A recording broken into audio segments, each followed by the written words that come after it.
चीकू जी, क्या बात है? आजकल आप बहुत बन संवर कर जाते हैं दाना लेने। नहीं नहीं चिंकी, कोई ऐसी बात नहीं है। अच्छा, अब मैं चलता हूँ, देर हो रही है।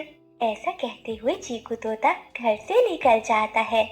दूसरी ओर कबूतरी अपने घोंसले में अंडों पर बैठी थी। अरे बबली, तुम तो बैठी बैठी बहुत मोटी हो रही हो। थोड़ा बाहर भी घूम आया करो, ऐसे बैठी बैठी तुम हाथी जैसी मोटी हो जाओगी। अरे बंटी जी, क्या करूं? अंडों पर भी तो बैठना है। अगर मैं गई तो हमारे अंडे खराब हो जाएंगे। वही कोमल चिड़िया भी अपने घोंसले की सफाई कर रही थी। बादल जी, देख रहे हो इनकी खुशियाँ? वो देखो, मोटी चोंच वाला कैसे पर लहरा रहा है जैसे कोई शहजादा हो। और वो गंदी आंखों वाला कबूतर अपनी पत्नी का दीवाना है। अब मैं ऐसा धमाका करूंगी कि सब देखते रह जाएंगे। बिजली, बस कर जाओ। पिछली बार भी तुमने कहा था कि उल्लू को रात को नजर नहीं आता। पता है ना, उसने दिन में मेरी कितनी पिटाई कर दी थी। अरे चुप रहो बुज़दिल, अब देखते जाओ कि मैं क्या करती हूँ। जो अकेली बैठी लाल मिर्च खा रही थी। हाय हाय चिंकी बहन, तुम यहाँ बैठी ये कड़वी मिर्चें खा रही हो और वहाँ तुम्हारा पति किसी और के साथ मीठे मीठे बोल बोल रहा है। क्या? क्या मतलब? चीकू तो कह रहा था कि वो दाना लेने जा रहा है। हाँ तोती, दाना लेने ही गया होगा, लेकिन किसी लाल तोती के साथ। मैंने खुद देखा है अपनी इन सुंदर आँखों से। मुझे यहाँ कड़वी मिर्चें खिलाकर खुद मीठे मीठे अमरूद खा रहे हैं। आज आने दो इसे घर। इसके सारे पंख ना नोच लिए तो मेरा नाम भी चिंकी नहीं। बिजली कभी मुस्कुराती है और वहाँ से चली जाती है। एक आग तो लग गई, अब चलती हूँ कबूतरी के पास। ऐसा कहते हुए बिजली कभी कबूतरी के पास जाती है जो अपने अंडों पर बैठी हुई थी। कबूतरी बहन, मुबारक हो, तुम्हारे पति ने नया घर ढूंढ लिया है। क्या? सच? कहाँ बिजली? अरे, वो सामने घने पेड़ों के बीच में एक बहुत बड़ा घर है जहाँ सफेद कबूतरी रहती है। मैंने सुना है तुम्हारा पति कह रहा था कि उसकी पत्नी अब बहुत मोटी हो गई है और वो दिन भर सिर्फ गुडरगू करती है। उसे तो बस स्मार्ट, स्लिम और सुंदर कबूतरी चाहिए। क्या कबूतर जी ने ऐसा कहा? मैं मोटी हूँ? मैं भी तो अंडों के लिए बैठी रहती हूँ। आज जाने दो इसे, मैं इसे घोंसले में नहीं घुसने दूंगी। ऐसा कहते हुए बिजली कभी बुलबुल के पास जाती है। बुलबुल, तुम बहुत भोली हो, तुम्हें नहीं पता कि चिड़िया, तोता और कबूतर मिलकर तुम्हें यहाँ से निकालना चाहते हैं। बुलबुल, अब मैं तुम्हें क्या क्या बताऊं? बिजली, क्या बात है, मुझे सब बताओ। देखो बुलबुल, मेरा नाम मत लेना। आज जब मैं नदी पर पानी पीने जा रही थी तो चिड़िया तोते और कबूतर से बातें कर रही थी। चिड़िया ने कहा है कि बुलबुल का घोंसला खाली करवाकर इसे दूसरे जंगल भेज देते हैं और फिर बुलबुल के घोंसले में उसकी बहन आकर रहेगी। देख बुलबुल, मैं तेरी सहेली हूँ, तेरा भला ही सोचा था, इसलिए तेरे पास चली आई। वो सब मेरे साथ ऐसा क्यों कर रहे हैं? मैंने इनका क्या बिगाड़ा है? शाम के समय जब चीकू तोता घर लौटता है तो चिंकी तोती बहुत गुस्से में थी। देखो चिंकी, मैं तुम्हारे लिए ये मीठा अमरूद लाया हूँ। नहीं, मुझे नहीं चाहिए आपका ये अमरूद, अपने पास रखो और जाओ जाकर ये अमरूद अपनी उस लाल तोती को दे दो जिससे आज तुम प्यार भरी बातें कर रहे थे। ये तुम क्या कह रही हो चिंकी? कौन सी लाल तोती? मैं तो कबूतर के साथ दाना लेने गया हुआ था। इधर कबूतर भी जैसे ही घर में घुसता है तो कबूतरी उसे धक्के देकर बाहर निकाल देती है। अरे अरे पत्नी, ये तुम क्या कर रही हो? मुझसे कौन सी ऐसी गलती हुई है जो तुम मुझे घर से निकाल रही हो? मैं तो मोटी हूँ और अब सुंदर जाओ, बस उसी सफेद कबूतरी के पास जाओ। ऐसे शोर सुनकर चिड़िया और तोता तोती भी वहाँ आ जाते हैं। वो सभी मैदान में इकट्ठे हो जाते हैं। पीछे से बुलबुल भी आ जाती है। तुम सब एक साथ? सच कहा था, तुम सब गद्दार हो, मुझे यहाँ से निकालना चाहते हो। ऐसे कबूतर कबूतरी, तोता तोती और बुलबुल की सभी के साथ लड़ाई शुरू हो जाती है। वही बादल और बिजली उन सबको देखकर खुश हो रहे थे। मुझे तो बिजली कवि ने बताया है। चिंकी, तुम्हें किसने कहा कि तोता लाल तोती के साथ है? मुझे भी बिजली ने बताया। हाँ कोमल बहन, बिजली ने मुझे भी बताया था। कि कबूतर जी सफेद कबूतरी के पास चले गए हैं। कोमल चिड़िया सबकी बातें सुनकर हंसने लगती है। तोते और कबूतर भैया जाओ और बिजली बादल को यहाँ लेकर आओ। फिर तोता और कबूतर जाते हैं, वो बादल और बिजली को पकड़कर वहाँ लाते हैं। बादल, सच सच बताओ, तुम्हारी पत्नी ने आज क्या किया है? बादल कफा तो डर के मारे कांपते हुए कहता है। चिड़िया बहन, वो असल में बिजली का रेडियो खराब हो गया था, तो इसने सोचा कि बोरियत दूर करने के लिए थोड़ा सा जंगल न्यूज चला दे, इसलिए उसने सभी पक्षियों से झूठ बोला है। सभी पक्षी एक साथ मुड़कर बिजली कपी को देखते हैं, जो भागने की तैयारी कर रही थी।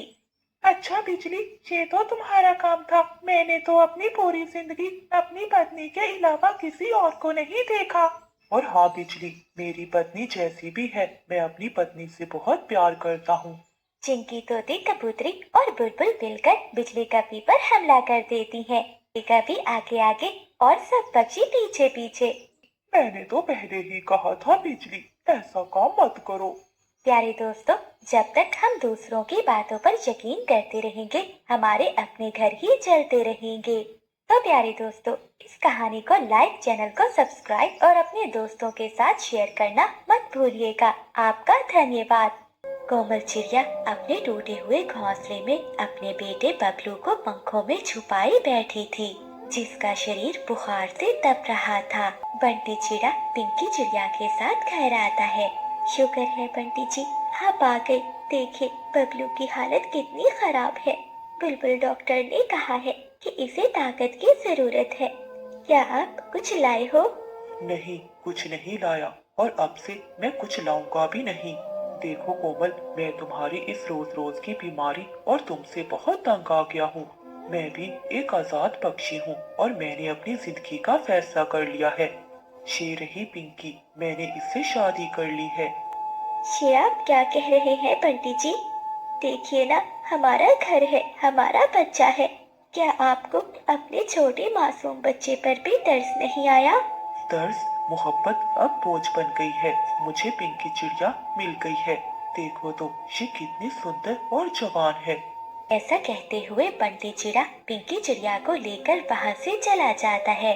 ये सब देखकर कोमल चिड़िया रोने लगती है।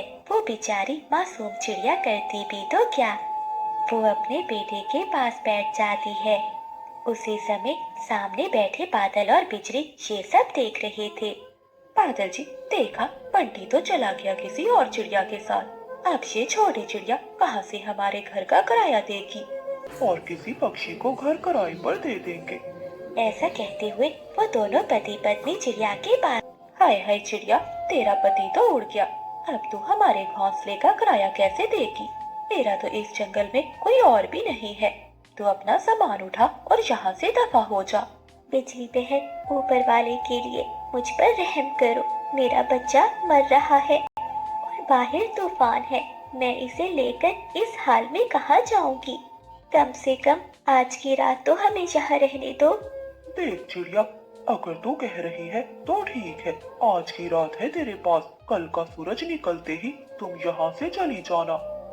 ऐसा कहते हुए बादल और बिजली वहाँ से चले जाते हैं। कोमल चिड़िया अपने बेटे को पंखों से लगाकर फूट फूट कर रोने लगती है। तभी जंगल में बारिश भी शुरू हो जाती है।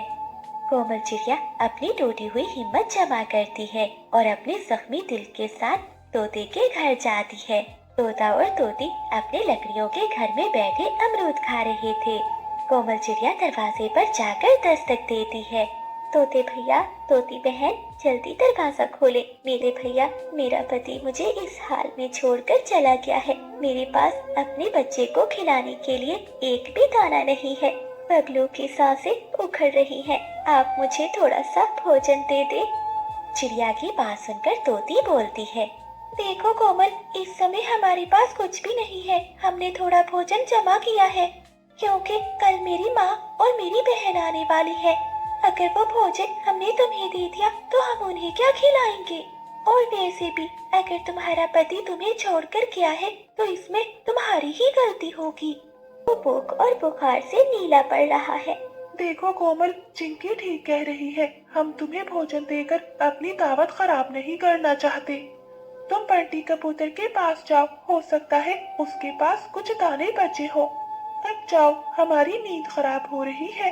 कोमल चिड़िया मायूसी और दुख के बोझ तले दबी हुई कबूतर के पास जाती है, जो अपने घोंसले में बैठा बारिश का मजा ले रहा था। कबूतर भैया, बबलू बहुत बीमार है, इसने कल से कुछ नहीं खाया। क्या आपके पास थोड़ा सा दाना होगा? ओह कोमल बहन, तुमने बहुत देर कर दी आने में। अभी थोड़ी देर पहले ही मैंने सारा दाना खत्म किया है। अब तो मेरे पास भी कुछ नहीं है। जंगल में तो बहुत तेज बारिश हो रही है। ऐसी बारिश में अब मैं अपने घोंसले से भी नहीं जा सकता। हाँ, अगर तुम सुबह आओगी तो मैं दाना ढूंढ कर तुम्हें दे दूंगा। कोमल चिड़िया को महसूस होता है कि इस जंगल के सभी पक्षी अब पत्थर दिल बन चुके हैं। ए ऊपर वाले, सबने अपने दरवाजे बंद कर लिए, पर तेरा दरवाजा तो खुला है। मैं इस बारिश में अपने बेटे के लिए कहाँ से दाना ढूंढूं? लेकिन मुझे हिम्मत नहीं हारनी होगी। मेरे बच्चे की रक्षा करना। अगर मैं वापस ना आ सकूं तो इसे अपने पास बुला लेना, पर इसे तड़पने ना देना। ऐसा कहते हुए कोमल चिड़िया अपने भीगे हुए पंखों को झाड़